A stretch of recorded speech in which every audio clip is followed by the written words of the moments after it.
Nandi batwalidde salaamu naye siri musiramu naye bagamba salaamu kigambo kyagaliza mirembe. Assalamu qawlan min rabbir rahim. Assalamu alaykum wa rahmatullahi wa barakatuh. Wa alaykum assalam wa rahmatullahi. Kitegeeza kintu emirembe gibeere nange na. Emirembe gya Katonda gibeere nammwe. Ate munange osanga abamu nga tebagala gitoola. Sura ya 36.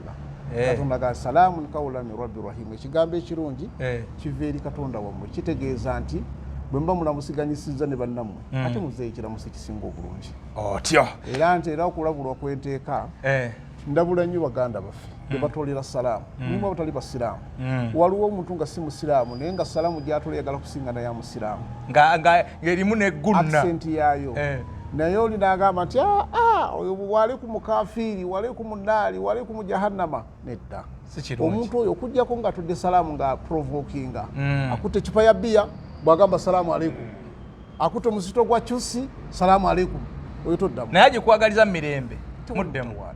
Waalaikum salaam. Tugusiya mutawana inshallah. Kale wetwe tugenda okutambula emboozi ya leero tukyadde ewa Sheikh Mugenyi asooka tuli ntebe eno njagadde okumunoonya ku bigambo bibadde bitambula mu ggwanga wano. Ekisooka nalaba juuza awo omuzikiti gwa Supreme Council nga bagwogerako ebigambo bingi nnyo tegukyakirizibwa kusaalirwamu. Waliwo mbw abatega ebiveera byokusoloza essente, waliwo abafudde bannyini gwo n'ebirala. Twali tukyali ku kya Supreme Council tekinaba kubanga kiggwerayo titwalabidde baseeka baagala kabaka asiramuke. Twali tukyaliko oyo nga tannaba kuggwerayo ne tulaba agamba nti ye ensene naagirya tomunyumiza ebyo, ne tulaba agamba nti namubirwamu wasanga ye mubiru n'ebirala. Sheikh Mugenyi kuza ku bantu baffe otandikira. Assalamu alaykum wa rahmatullahi wa barakatuh. Abatuliza alhamdulillah wa salatu wa salam ala rasulillahi sallallahu alayhi wa alihi wa sallam wa baada.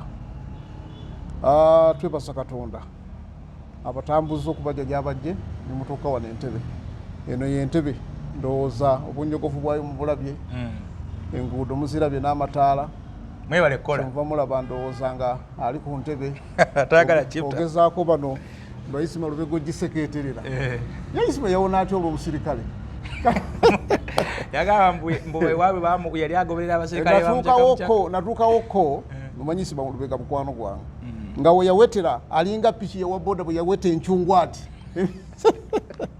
nakati wache round about naye alhamdulillah nsanyufu okubalaba. Seka ki ekiri ku Supreme Council awo? Kiri ku Supreme Council wandibanga obuuza muntu mukyamu oli ogiwaako hadithi ku byobusiraamu naye yinza okuba nga ntutta emyaka nga sikyama ku Supreme Council bagobawo bangobawo naawe oli omu ku be bagoba guwazza gwaki era bwe wankubidde essimu ng'ombuuza ku bintu ebyo negati ojja kujja entebe si kulwanga ate mbikugambira wabbakuli ne bakuyoola ne batuzingirako awo ne batutwala entyaji. ate gwakola ki? Supreme Council ekisookera ddala kitebe kya busiraamu. Mwe abatamanyi byafaayo bya busiraamu omanyi abantu basinga obungi okuggyako abatono ennyo tebamanyi byafaayo bya busiraamu. Okuggyako abatono Allah basaasidde naye obusiraamu bwa Uganda bwatandika mu biwayi. Ffenna abasiraamu ba Uganda twatandikira Kibuli. Kyova olabanga abasiraamu bayita basiraamu baani? Basiraamu ba Mbogo. Ffenna twatandikira Kibuli. Kati bituva ekibuli olw'enkaayana n'amasala agaali gazzeewo mu biseera ebyo abange ekkulaana evunulwa abange omuntu okusiiba omwezi gwa Ramadaani amala kulaba mwezi oba amala kubala kalenda abange esswala y'ejjuma tumala okugisaala tugattako esswala endala. Mulangira n'akwata baseeka baali bawerako n'abasindika Saudi Arabia bagende bategeere ebintu bino biramulwa bitya. Bwe baatuuka Saudi Arabia bwe baatuuka Saudi Arabia ne batuuka nti abange bagenda okulaba nga abantu juma bakutuba bagisoma mu lulimi lwabwe kitegeeza enfunulwa. Bwe bamala okusaala ejjuma nga tebongerako swala ki ndala n'ebirala. Bwe baakomawo wano mwe mwava ekiwayi ekyali kigendeddemu abasajja bakulu omwali baseeka Abdala Ssekimwanyi n'abalala. Ono Ssekimwanyi Kawempe? Si Kawempe ojja biyiga mpola. Ssekimwanyi olyogeranga ku Ssekimwanyi otegeeza Bukoto. Kaakati awo abasiraamu we baakomawo bo ne bagamba nti amazima tugategedde tetujja kusaalanga jjuma tugatteko zuukuuli. Ne batambula ne bagenda ne bakuba embuga yaabwe. Bwe bakuba embuga yaabwe we yasooka Nateete wano ne bakulembera obusiraamu. Olwo obusiraamu bweyawuddemu Kibuli n'abeena ab'e Bukoto. Kibuli bamweyawuddeko. Era obusiraamu oluvannyuma embuga abasiraamu bazojjukuba e Bukoto nga babukadde awo ewa Ssekamukulu, bamuyitanga Ssekamukulu Abdallah Ssekimwanyi. Olw'obutagala mwatuukiriza linnya kitiibwa Ssekamukulu. Kaakati ate awo abasiraamu abalala we beekutulira ku Kibuli wagambira nti nedda wayiseewo emyaka ne batandika okusaala ejjuma empya yejjuma okusaala ejjuma yokka nga tekuliiko zuukuuli. Omwali abasajja baseeka bakulu, baseeka Kakooza, baseeka Mivule, abo bonna baafa. Ne bagenda bakuba ekitebe kyabwe wano e Kawempe. Bo ne batandika ne bagamba ffe ejjuma naani n'ejjuma ne zuukuuli. Olwo obusiraamu bugenze niwe bayimeka bisatu.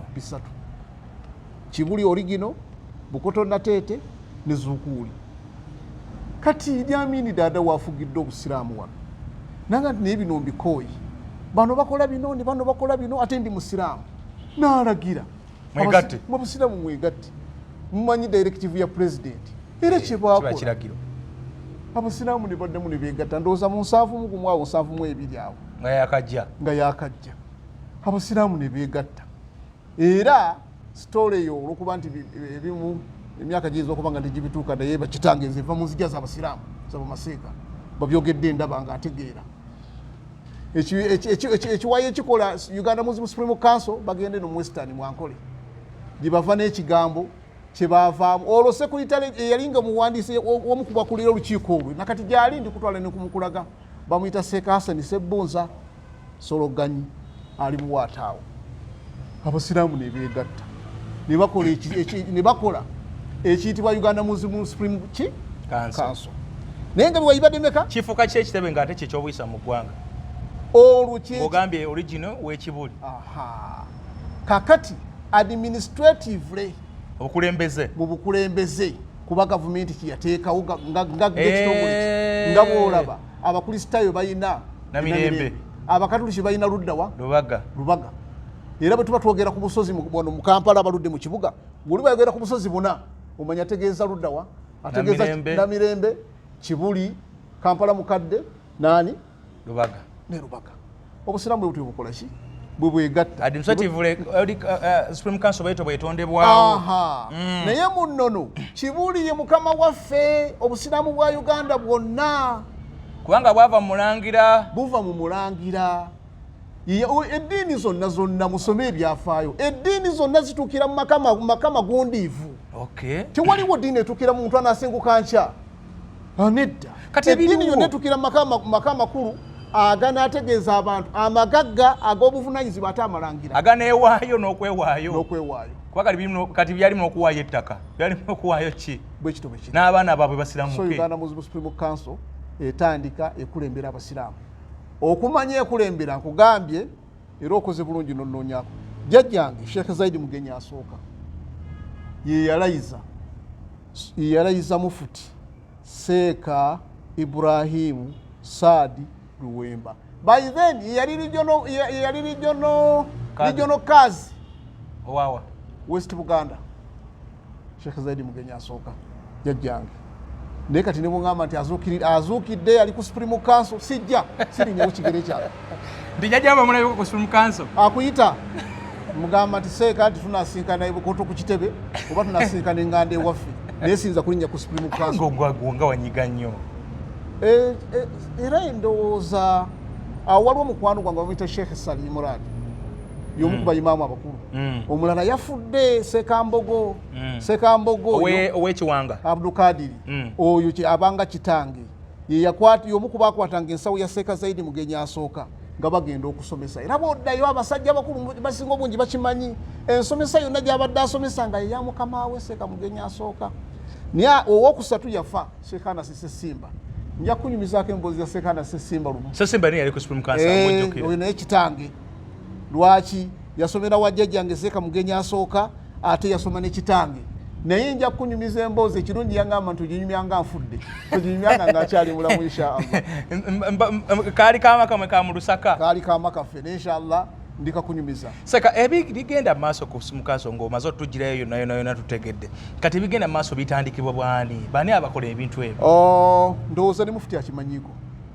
Seeka Mubajje. Ano balowooza tabimanyi? Ateekeddwa okuba nga akimanyiiko. Ojjukira Seeka Muzaata nga tannafa bwe yagambanga nti waliwo akabiina bakayita Abu Hamza.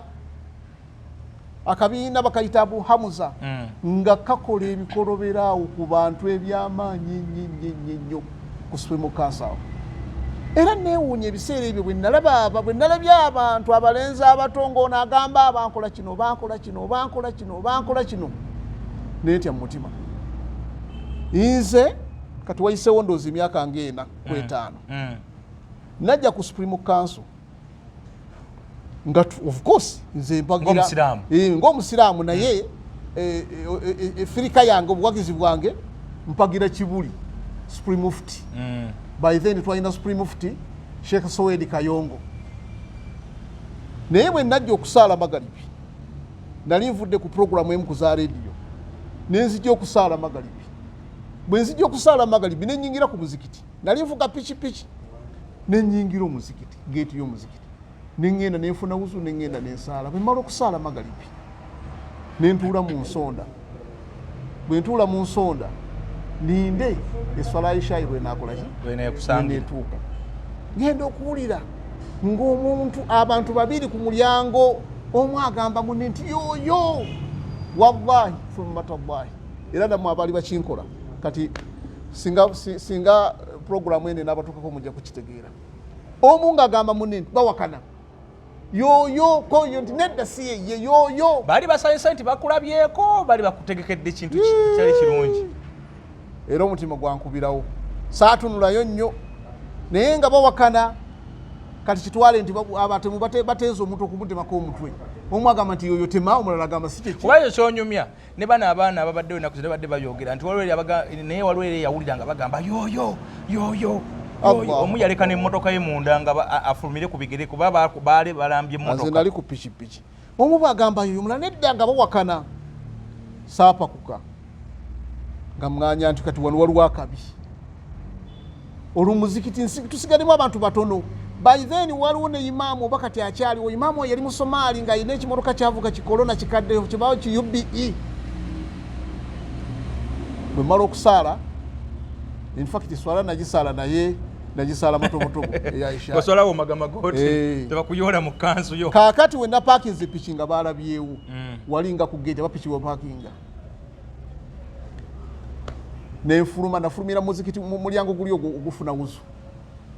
Kati bwe nfuluma mbanga agenda okufuna wuzu nga gate kakati nga gate bagigadde bati oleme fuluma wallahi Supreme Council jimula bampuku yabatemu yabakira yabakanywa musali awo astaghfirullah fi qawli bila amali ekitebe ky'obusilamu gwanga awo tosobola kungamba nti bigambo bino byonna bijja bitambula nti omukulembeze waawo takimanyiiko oba n'abakulembeze kitegeeza bakikola wansi wa instructions zaabwe.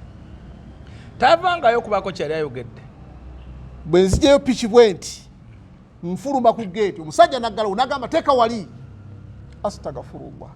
Tosobola kulanda n'abantu bali awo baweranga musanvu. Bakutte embukuliza emiggo bakutte buli kimu kyonna. Bakuumisa bakifeesi. Ne baggalawo. Oyo imaamu asiŋŋaanaawo ngezaako okwerwanako antaase musajja wo tunendoza nga tena kyayiza kola ki. Akumanyi imaamu ajja akumanyi oba atasa musiraamu. Naye ng'alaba omusiraamu. Ne mwekubako bwenti teyantaasa. Ne neeyongerayo bwe nadduka emisinde nenzirayo waggulu eri. Kati bwe naddanga ku ttooyi. Of course omuntu amanyi nti asibyewo tolina oyinza kukola ki. Kuyita. Bino byennyumya oyinza okugiyita firimu. Naye nga wallahi si firimu. Gwe wanoonyeza. Kankubuulire byonna. Nayinamu jaketi ageri kuba ng'ovuga pikipiki.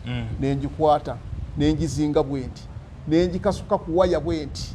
waya yakatimba kati akatimba ku side yeka kuyuga chiki by then wali nsiko nga waliwo n'erinnya ne kalinya bwenti nga star nentuuka eri bwenti n'ogwe bweru ne netola bwenti paka ku ttaka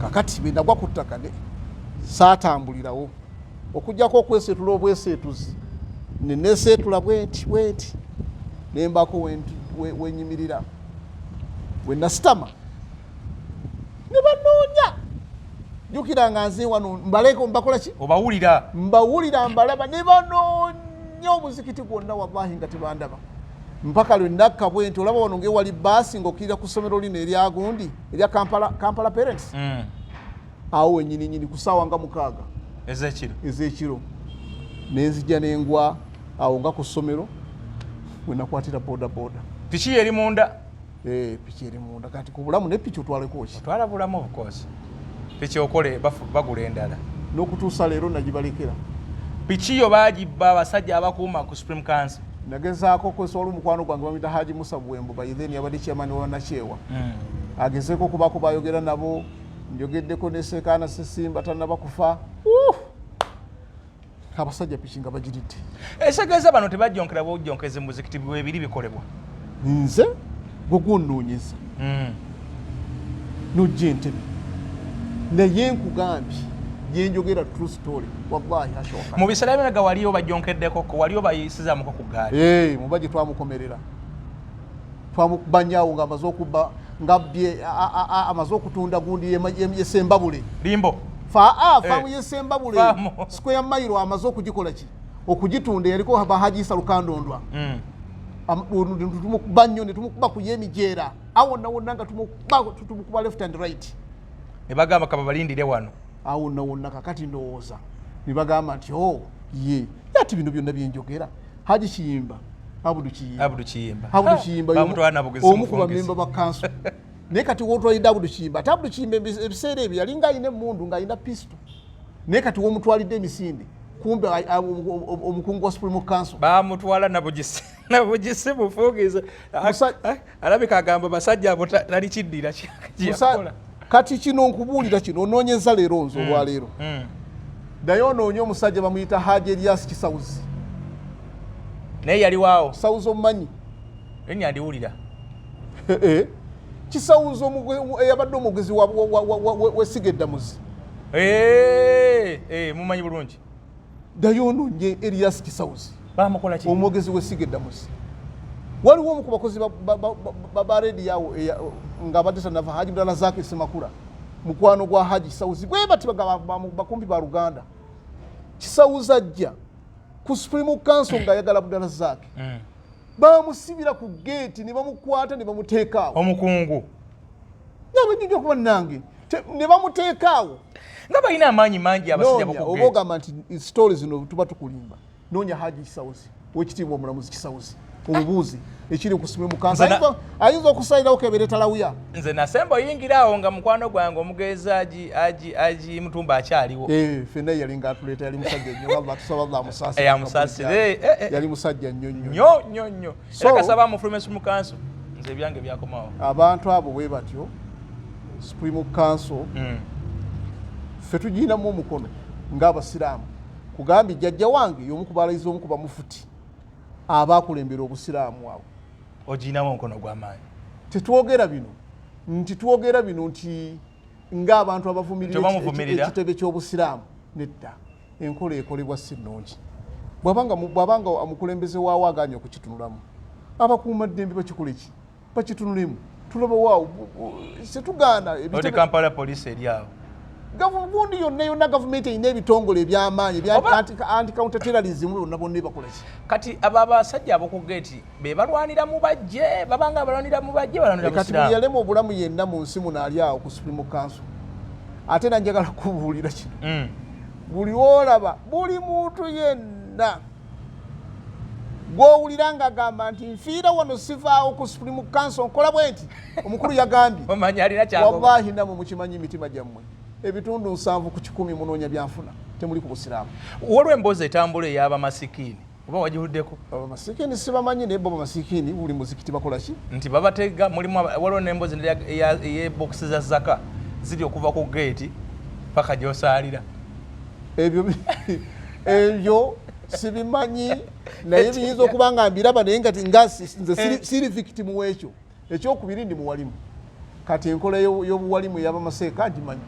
Omuzikiti gwonna olaba gwemulago abazze ab'ebizibu abazze kunona mayiti abalina abalwadde nibo babakuba ki bakuba obuseke naye ate kati wano gweyeerese ng'olaba omulinde zetusuubira eza ddoola bwekyawano osaaga kugeeti w'oyingira ekibokisi mulayi mu lukuba okwambuukiriza ebibokisi munda mu masigidi ebibokisi ekyo nyinza obutakyogerako kubanga oludde n'oyingirayo ndudde okuyingira. Ekyokubiri obusiraamu abasinga obungi emizikiti egisinga obungi gyonna enkola weeri girina enkola eyo okugenda nga zikola Sheikh Mugenyi asooka enkola ya Sheekiti gyabuuliramu bagiyabuuliddemu yabadde ennuŋŋamu ey'okutegeeza kabaka asiramuke ye naddala gwe ng'omanyi bulungi nnyo obusiraamu engeri gye bwatandikamu ekibuli awo.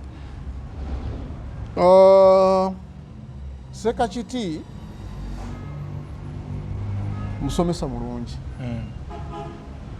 n'abasomesa abalala naye olwokuba nti yogedde ku Sekakiti n'abalala mbaleeta buli omu ndeeta layini ye soose ku kiti musomesa mulungi era mu bantu abatalina fitina ku mitima kuba wali mu bannange ndi omu abatalina fitina era nkyebaza Katonda akiwe n'abaana bange sirina fitina awali okusiima okkiriza nti awo sirina fitina ku muntu yenna yenna bw'oba Katonda alina kyakuwadde kubanga kyakuwadde kikyo ate ekyange kirala okitegeera bulungi. Sekakiti ndowooza ne Seka Buyondo baseka balinga babiri be bamu ababadde balina irimu wano ng'omuntu asomesa oba oli faaza oba levulandi oba mwawule oba sisita n'osiŋŋaana ng'atadde akatambi ka Sekakiti muki mu leediyo ye ng'awulira mmotoka kabeere Seka Buyondo bangi nji gye tulaga eyo mukolo gw'Abakatuliki gw'Abakristaayo ne bateekako be babadde bazze mu bifo bya Sekankata ne Sekamuzaata buli omu alina sipeesi ye oba bali baali basajja nnyo Muzaata bye yakola bibye buli omu alina byakola ne Shekinkata buli omu alina byakola Ismaila Nkata oyo gwa musaasire mu Kabuli gyali naye ndowooza wabaawo olumu omuntu ekigambo bakikuseereddeko okuyitira ne wabaawo omuntu agamba nti nedda nti kansiba omutima nkiyiwewo ekijja kikole ki ekijja kijje ekijja kijje oba mulimu n'okusanyukirira naye kino Sekakiti nze ndi muwalimu naye muwalimu kino ekyokugamba nti kabaka agire ki asiramuke kyavudde ku ntobo ya mutima gwe teyaseredde lulimi era ne bw'onaamutenuzaamu kamera bw'oti asobola okiddamu era manya kyabuzaayo eki kyakugamba Pulezidenti Museveni nti Pulezidenti Museveni nkusaba okole ki kusaba osiramuke. Ndowooza ekigambo ekyo kyeyogedde saagala tumunyiigire nnyo nga bw'osiŋŋaana omubuulizi w'enjiri ffe Entebbe wano tutambulira ku kidyeri kiriko abasiraamu n'abatali basiraamu naye okuva lw'okirinnye kuliko ababuulira enjiri balinga bana gyekitandikira naleeno gyekikoma oba oyagala wuliriza enjiri oba tuyagala kola ki tewaliiwo omuntu yeetenda ddiini yali asindiseeko muntu n'amugamba nti tukoye enjiri yo gwa mazzi n'amusuula mu mazzi kati nga n'abantu abo bagenda bakola n'akusiŋŋaana mu motoka mu jjaamu n'osendabirwamu Haji Yesu akwagala Haji Yesu akwagala si mutawaana oli waddembe okutwala ekigambo kya Yesu kyagambye oba butakola ki oba butakitwala ndowooza engeri gyakyogeddemu abantu oba ye yabakutte engeri gyakyogeddemu ono kabaka waffe ono Ronald Mutebi gwokimanyi nti obusiraamu buno tubulina nga Ssekabaka eyabulisiibi nga agalamidde ono Kasubi Masiro Ssekabaka Suuna Basamulekere era nti mu lubiri awo mu Masiro awo waliwo Qur'ani ezimu kuzasooka okujja wano mu Uganda mu mwaka gwa 1888 obusiraamu nga bujja wano mu Uganda. So nze nsuubira nti Sekakiti ayinza okubanga embeera gye yakireeseemu n'omukutu kuyakyogeredde n'omukutu kuyakyogeredde naye nga ne bw'omutunuzaamu kamera nze nga bwe mumanyi ayina keyayogedde sisuubira kukimenyawo yakijja ku ntobo yaki ku ntobo ya mutima Sheikh Muginya Nsooka bwe yabadde awunzika statement ye yagambye Ssaabasajja Magulu Nnyondo wandibadde osiramuka naye bw'onoofiira ku Kristo kaweddemu n'abanga eyavodde sikuvoola ne bana abakkiriza kiringa kyotegeeza nti bw'otajja mu nuupu ebyokuyitamu biveeko bw'oteesimbira mu kibiina kya nuupu ebyokuyitamu bikole ki biveeko kati nga kiringa ogamba nti bw'ofa nga tosiramuse kaba kakoze eki kaba kaweddemu mu tabuliigi okubuulira eddiini ogwo gwakubuulira abantu gwe basigazza kuwuliriza na kusalawo abange kati abalokole babeera ku makulu Yesu akwagala ogambirawo tugende omulwaddano n'atula newaka n'agamba naye omusajja ono ekigambo kyogeddeko kyabadde kyamakulu yayogedde ensonga so abantu bagamba tubadde tukolagana ng'abantu edduuka lyo nzija nengulawo ojja n'ogula ewange motoka yo njirinnyo olinnya eyange nga tukolagana ligaddedesa eddiini zaffe naye nti baseeka bano balina ekintu kye bavuga nga balinga aga nti Uganda efuuse ensi ya sharia nti buli ali mu Uganda alina kuba musiraamu mwe mwavudde Sheikh Kasimu yagambye ate kinaze nga akyogera kati lero yaleeseyo akalala yagambye yeddira nseenene naye tomubuulira mbu enseenene tebagirya nti enseenene ne jjajjaawe omukulu w'ekika twatonda nga wadde ekyoya ky'enseenene bw'obanga oyogera n'abantu omalanga kubuuza nti kakati gwe gwe bakuzaalawa gwe gwani ewammwe wa gwe gwani womuwa ani kitaawo ani jjajjaawo obutaka buwa bakuziikawa nze Muginya Nsooka oliwe Butambala Ibrahim Kyabaggu ndi mutabani wa Seeka Muhammad Kateregga Seeka ndi muzzukulu wa Seeka Zaidi Muginya Nsooka Seeka Zaidi Muginya Nsooka yazaalibwa 1900 n'afa 1994 tumuziikaawe Bukoto ndi muzzukulu wa Sumaani Gunsiriza Tabula musiraamu wa 1800 mujungute ndi muzzukulu wa Mumba Kalisemyano musiraamu abonna bonna bajungute ate ndi musajja Muganda ndi mulangira ava museka ava mu mutuba gwa Kateregga Luguma ebukakata ate nva wawinyi ekibulala ndi wa Kibulalazi erwe ekibulala bulunjogera kyekiwaki tweddira enseenene lwaki tweddira emmamba abantu bangi abanywa omwenge nga basiraamu naye omusiraamu bw'ajja n'eccupa y'omwenge nga ayambadde ekkanzu n'enkuufiira aba provokinga yadde musiraamu naye ate abavodde abali emmamba gye bali n'abali enseenene naye buli lwogamba nti anti maama wange ye Nankya n'omukazi n'owasa Nankya gwokola ku provokinga anti yo bo bagamba nti Kuraani yabalagira byonna Kuraani yatulagira byonna naye ate mulimu byeyatuziyiza era nabyo kakati lwaki byeyatuziyiza lwaki byo tebabyogerako ekyo ekyokuprovokinga kyova olabanga Katonda asaasire nnyo waliwo omuganda waffe ebiseera bino bamuyita Hassan Risacha ne Rashidi Lukwago bagenda batambula nnyo n'abasalafu waliwo edduwemu gye tusaba nga tusoma kutuba nga tumaliriza egamba nti Allahumma aizza al-islaama wal muslimin Katonda tusaba ekitiibwa abasiraamu n'obuki wa adhilla shirika wal mushrikin okakkanya abasamize n'ensaasi n'ensaasi zaabwe naye olumu tuyinza okuwalizibwa okugamba nti Katonda naawe okakkanye abasalafu n'obutabuliiki kubanga nga bwagala kuyingirira eddiini ya Nabbi Muhammad sallallahu alaihi wasallama okutufuula ekirala baleetamu ebitaasomesebwa nabbi omuntu olowoozesa abantu nti abasiraamu bonna bwe batyo njakuwa ekyokulabirako waliwo emukono abamanye emukono awo ng'ewantoni batawonye embizi ndabawo sijja gamba nti bukya kuba embizi sinva embizi siki sinva ate era nammwe abagirya mukola bubi nnyo kubanga embizi bandituuse bulunzi kufunamu ssente ate abafunamu ssente bagikozesa ki era abamalisa bagiridde kikyamu kibi kulya embizi ate owulira embizi ki kigamba tetegeere okitegeera ndowooza ate nabuuza n'abantu ne bagamba nti Katikkiro bwe yali asoloza ettaffaali wa gye baamuwaako esseddume z'embizi 3 ekitegeeza nti embizi yafeeba mbona abasomesa tebagituma wataani tekolagana lubaale saddaaka genda osala embizi yabitanga naye abatabbuliiki baddirawo emukono musajja ataddewo kabuca k'embizi kali wala n'omuzikiti nga wogola bwali across naye nga wuwe si wa muzikiti kye baakola ne bagenda omudaala gw'embizi gwonna ne bagumenya n'embizi negwa ku ttaka ne bagirinyirira ne bamukolera bizinesi endala ne bagenda nga bawera nti allahu akbar allahu akbar ababizi tebalwana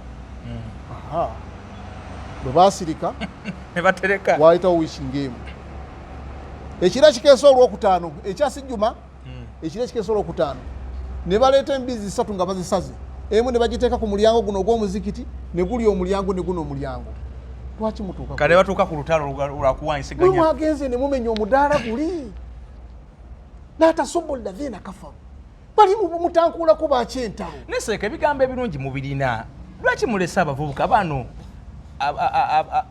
abafunye excitement ne social media ne boonona obusiraamu ate abantu abawuliriza bakiraba n'abalaba bakitegeera obulako seeka agamba nti mukaddewo kakasaabeera nga si musiraamu ne Christmas tokkirizibwa mugulira ki ate ogwo omusomo gujja kuba mulala kubanga enkolagana gye tulina n'abakristaayo n'abakatuliki yagenda wala kano kankoogereko mukwano gwange ajja kuba ndaba bamuyita Reverend Michael Bishop Michael Owowa wa Central Buganda, West Buganda.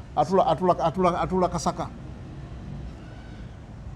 oyo abadde mukwano gwaffe ne district kazi w'Emityana Sheikh Ali Kasaliko naye mu kutuula ku bulabirizi bwe mukiinamu omukono gw'amaanyi abalabirizi abakristaayo baawo wonna bakimanyi nti okutuula kw'omusajja oyo yate ne mukwano gwange yenyininyini Saalongo Dokita Bukomeko yasiga asiŋŋanye biwedde wa Mityana naye Reverend Bishop Kazimba ono yakimanyi kutuula kwa Lubowa kwali kutya atuulawo bukalewo n'emyaka gy'amazeewo n'abasiraamu twaliko mukiinamu omukono enkolagana weeri kati bano baseeka abatwawulayawula bano kati kankuwa ekiro lwaki ontankula okunjogeza ebyobusiraamu mwabe Masaka ova Masaka anze ndiwo ekyaggwe naye mbimanyi abe Masaka mwalina Seeka nga bamuyita Seeka Kabangala ye yali akulembera omuzikiti gwe Masaka mwalina Seeka Ndugga ye yali district kazi wa Masaka naye Seeka Ndugga oyo bwe yatuula ku bukulembeze obwo ne Seeka Kabangala ne bakulembera obusiraamu bwa Masaka ne Buddu ne bakwatagana n'abakristaayo n'abakatuliki kati nkubuulira kino waaliwo olutalo wakati w'abatabbuliiki n'abantu balamu e Masaka ne bakwata Seeka Kabangala ne bamutwala ku poliisi e Masaka ku Central Police e Masaka CPS e Masaka bwe bamusiba omanyi gundi kyeyakola by then gundi yaliyo omulabirizi gundi waayo owabakatuliki bamuyita batya omugenzi bamuyita Bishop Kaggwa Bishop Kaggwa mu misa wakati nayimiriza misa n'agamba tusiriikiriremu tusabire muganda waffe Seeka Kabangala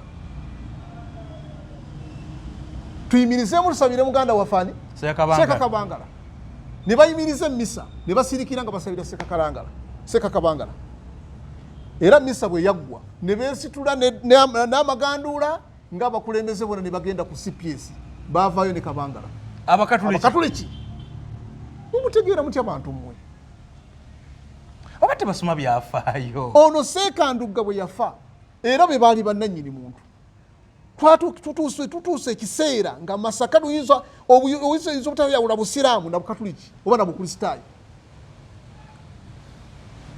obuntu bulamu ne bubaawo eddiini n'etambula naye kino baganda baffe abo ensomesa ndowooza tutulongoose ali no basinga Odi Kampala Odi Kampala tujogeddeko bye tujogedde naye tetujja giwanda bigambo mukamwa nze nawe wabula ensomesa eriwo eyo ye ya salafu ekulagira ate abasalafu tobasalafu ononya babwerere kuba abasalafu batuuka Katonda yatuuka n'atugaana okuwasa abantu alina abantu bye yatugaana okuwasa abasalafu abawasa siirimu naye ngenda kubulya mbuulizi towasa mwannyoko towasa maama omuto towasaani nakati muwasanga ne bannyammwe bakakitammwe aha n'agamba illa man kad salafa okujjako abasalafu bo bakikola bo bakkirizibwa Kurani yabata abo bo bakola ki abo abasalafu bakola ki illa man kad salafa abo bo munanga abasalafu bagira ki bo babawase bakikola naye ekigambo ky'oyogedde nze ndowooza tuyige enjogera gye twogera nga tuli mu mizikiti mu ddalasa zaffe nga twesomesa n'enjogera ze twogera nga tufulumye ebweru w'omuzikiti era ekyandibadde kisinga obulungi bwe tubaako bye twogera nga biyinza okukosa abatali basiraamu tetuteeka ku muzindaalo tubyewala obifulumya tubyogere naye nga tutadde ku muzindaalo byogeredde munda waliwo ennateetaawo omuzikiti guli awo gwali gwa Sekase Kimpi omusajja omulumu yasoma kutuba n'avuma omukafiiri n'amutintibula bw'ati wallahi yavuma omukafiiri nange nempulira nga entuyo zizze naye bwe baamaliriza nga we bayita ate wa mukafiiri kakubo bwe kati ng'akazibye kati afena atakiruna batumwe bannange ng'akazibye kati tulunguusi nkola wakati waffe ate nga munnaye baba basoma ebitabo ebyo batulaga nti nabbi yena enkolagana ennungi nnyo ne bana abaki bebayita abakafiri njagala kujjayo tuwunzeke na kino kubanga leero lwe nkufunye okudda kwa Mbogo kya ddiini amadda ga Mbogo oyinza ogwogerako abasiraamu boolabaawo bonna basinga obungi enkufiira ze mulina amakanzu ge mulina amajumba ge mulina mugambala ku lwa Mbogo anti bano bagamba tekiri mu hadithi za nabbi tekiri mu aya yonna tekiri mu Kurani ate mukulembezanga omukolo mu Busiraamu kakati bodalasa ze basiiba basombamu abantu ne bagenda eyiganga ne bagenda ne Busia ne bagenda ne ku King Fahad wa ne Busega ne baleeta balina dalasa oyo Amiru gyakulira Seeka tali mu group yo naye kwa kuba ndi ye mukulembeze Amiru Kamoga Amiru Kamoga tumuyita tutya tumuyita omukuraishi we Butambala ayina darusu nga ya East Africa abantu bave Kenya bave Tanzania bave Burundi netula wa ne Busega ezo nabbi yazikolako amadda ga bwana Nuhu Mbogo lwaki tetuligavaako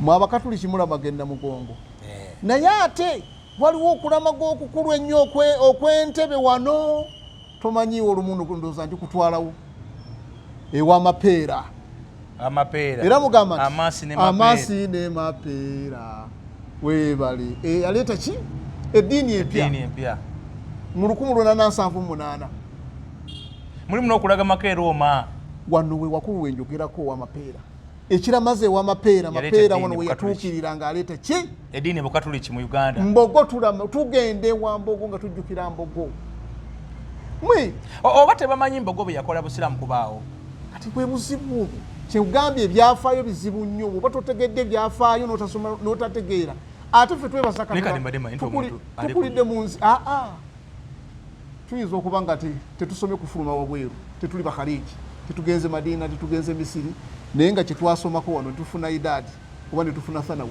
nga twakitegeera netwongerako ne bakitaffe bye tulabye bakola Mbogo olwaleero singa tumwogerako nga Ssekabaka kubanga ku bintu bibiri ku ddiini ne ku ddiini n'Obwakabaka yalondawo ki Busiraamu yalondawo Busiraamu yali alimenti kubeera kabaka mu buddo yali mulangira ali mulayini ate mulayini etya yali mulangira agenda alindiridde crown prince naganze ngenze eddiini Busiraamu tukisembeze ku magezi agafa ag'okumpi olwaleero wano option bbiri zizze okutwala obwemupi nga gwe mupi wa Lubaga n'okutwala obwazinyi nga gwe mwazinyi w'okodi Kampala. Amagezi gakuwaaki era kati awo oyina genda MP gwe mupi ono yatwala bwazinyi Mbogo yagamba nti kantwala buki obwazinyi Mbogo n'atwala obusiraamu. Olwaleero abasiraamu ekibava kibayisa abambogo basiraamu bambogo kubanga yabalwanirira obusiraamu bwe bwajjira wano mu Uganda. Abantu abasiramuka obuzibu bwe balaba bwali bunene nnyo. Abamu abali basiramuze bafa bagenzi babatanga of course waliwo entalo z'eddiini towulira entalo z'eddiini abasiraamu balwana ekijungute abasiraamu ne batufunza gwogamba lwaki abasiraamu bangi nnyo Butambala lwaki bangi nnyo Kabula ge masaza abiri ge baatuwa nga mwetoloddwa Gomba ne Mawokota balengera bulengezi nti wuuli atoloka akola ki agenda. Kati obusiraamu ataafa baddayo ne bagamba nti katudde mu ddiini enkadde tetugenda kuttibwa wano ne badda mu ddiini enkadde. Mbogo bw'akomawo wano ng'avudde Ndayiga n'ava ne Zanzibar n'akomyawo obusiraamu ne buddamu ne bwongera ne bunywera n'okutuusa olwaleero. Kankubulire kino mwe kambabulira kino abazanyisa Mbogo njagala okiteekeko essira. Abazanyisa Mbogo kino isima kiwulire bulungi. Abazanyisa Mbogo Uganda eno ekyabaddemu emirembe eri obusiraamu lwa musajja oyo Mungu gagwayisizaako Mbogo. Gwokimanyi nti oyinza okuba nga oli mukristaayo bamukatuliki n'obuuzaani yasaze ennyama eno bagamba nti yagisaze Simon Peter n'ogaana ogirya. Basiraamu ffe tukola ki? Olabanga katono nnyo niye mugendeko Ethiopia akavuyo kalyawo abantu bali mu kulwanagana. Abakristaayo basala yaabwe n'abakatuliki yaabwe n'abalokole yaabwe bano abatabuliki kyekibata kitegedde bulungi. Naye ebyo byonna Mbogo Mungu n'abimuwa n'abikwatira abasiraamu. Lwayo abasiraamu oba ente ya Kereziya musiraamu yayina ogikola ki? Yayina ogisala. Mbogo n'atuwa zino enkuufiira ekooti ne bebeera nga ya high court ne bebeera nga n'obongera mu maaso ga president eno enkuufiira tekola ki? Tevaako. Mweze mugambirako Mbogo oba mu mukolo ogwo mwina byemukola bitali bya kisiraamu nga bitya anti ndowooza balaba nga oba mu hadithi enfunda ebigambo byayo ebimpya ennyo Nabbi sallallahu alaihi wasallam yagamba tijja al islaamu garibu wa sayaudu garibu kama bada. Obusiraamu buno bwajjanga buki bugenyi era bujja kuddayo nga buki tosobola kukola busiraamu n'obumalayo. Ezira si buli muntu asobola okufuna obusiraamu tosobola kubumalayo. Okolako kyogize eki kyosobodde okolako kyokoze tosobola kumalayo obusiraamu. Ani yagandi osobola kumalayo obusiraamu? Toyinza kumalayo obusiraamu. Era waliwo kyokola kankulage ng'oyinza okuba nga osiiba olw'emmande nze nga nsiiba ennaku enjeru oli ng'asiiba lwakuna ate ng'ono asaala ekiro ono nga talina muntu gw'ayitako nga tamuwadde ssente oli ng'alisaba mulekwa. Obusiraamu tosobola kumalayo. Bonna bamukola busiraamu. So bano tebamanyi balina bukyayi ku mitima oba ba enemy of progress balabe bankulaakulana oba balabe baddiini. Abantu abo twabasakolinga bwe tuti kyamukisa mulungi ne bwaba ayogedde era mulaba mudduka mangu ne muloopa teri abantu balamu. Bo bwe batyo tubatunulire buki bakati bakosa social media bakosa zikutuba ze babeeramu. Social media bwe tewaliwo videos oyitako buyisi bwoti go scrolling eyi kakati bitama eyitalina amakwetu nabyo amakulu niwe bawokoddamu emirundi egi kati kibwe kitobe kiri tekijja kutumalira budde. Maddaga bwana Mbogo gajja kusigalawo tugategeera bantu kutegeera busiraamu bwabwe. Nikiri kye nakutandikiddeko negamba olayinza okulowooza Mbogo nti muntu wa bulijjo. Mbogo si muntu wa bulijjo. Oli n'alowooza nti ayogera ku Mbogo nga ye gwani. Ekigambo ekyo kikulu nnyo n'opoozi nga gwani ovaawa famire kijovaamu tetuganya okusoma osome nnyo n'otutumuka naye gwani ese kumanyi otutwala wa otegedde bulungi. Bino Mbogo bwe yakolera obusiraamu babibuusa amaaso oba bo bafollowinga buli ekiri mu Quran kyebagala otutegeeza. Quran eyo nzibu nnyo tosobola kugitegeera yonna kubanga sahaba wa Nabi Sayyidina Ali ategeeza nga tugamba nti aya emu yokka eringa nnyanja ate wansi waayo ne waliyo nnyanja katosobola kutegeera Quran kugimalayo era kyovula banga ne tafsiri zibeera sanja sekasibula tujja kudamu tukweyongeza emboozi mpomu nga nkwebaza okunkyalirako wano ne tiimu Jose nayo nkulisaayo ababadde ku madaga bwano n'okumbogo nkulisaayo abantu mwenna ababadde Wambogo nenkubiriza abantu mwenna abakyagenda mu maaso n'okusaalira nabbi mu buluda mu mawulidi eyo yeddiini abantu kwe baasiramukira bajjajjammwe kwe mubavumira yeddiini eyo enkadde yennyini bajjajjammwe kwe bakola ki kwe baasiramukira n'akasemberayo ddala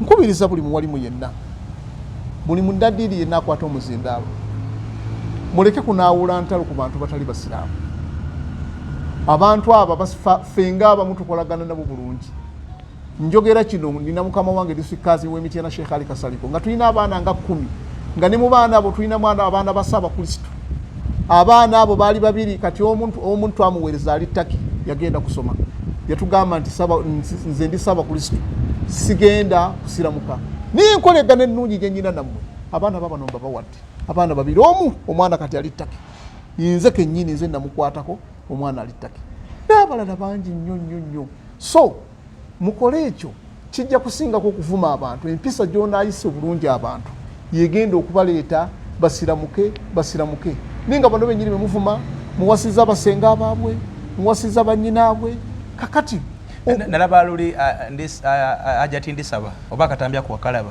aladisiwe mukono ngagamba yazaalibwa ye Florence nze mbadde sikimanyinako haji ndisaba n'amuwasa nagamba basira bakimuli bakambwe nze nga banzikiriza ne bampayo ewammwe kati ngattako ku busiraamu era obusiraamu mbwagala nnyo naye nazaalibwa nze Florence kati abantu ngaabo temubafuma muleke kubeera radiko nnyo tukwatagane nabo naddala bannaddiini tumira nnyo balevulandi bange bonna Levulandi Senjobe nkutumiddeko nnyo Levulandi Mutakwa nkutumiddeko nnyo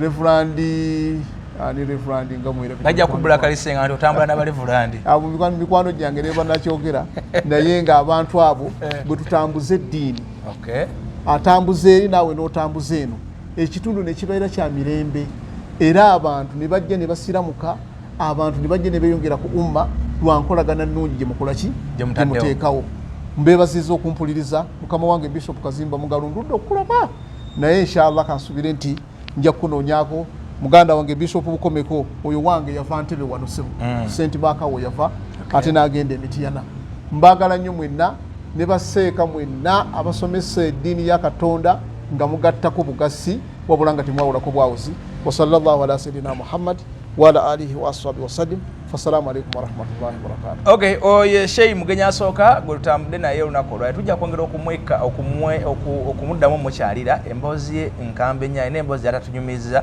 tukonyeeko nkoone omusajja yafa ne ssente Shekani Ssesimba oyo Shekani Ssesimba oyo kitange twaberanga okodi Kampala mulaba ng'akyama wamulabako ng'atambuza ebigere namulabako ng'atambuza ebigere namulabako ngamba ng'atambuza ebigere nga tali mmotoka namulabako nze emyaka gyonna Ssesimba yafa tavudde kisumuluzo mu ngalo anze ngamba okumulaba ajja simulujja lumasigidi namulaba nga ngenza okola agimutumba ng'ajjawo ku Supreme Council awo lumunja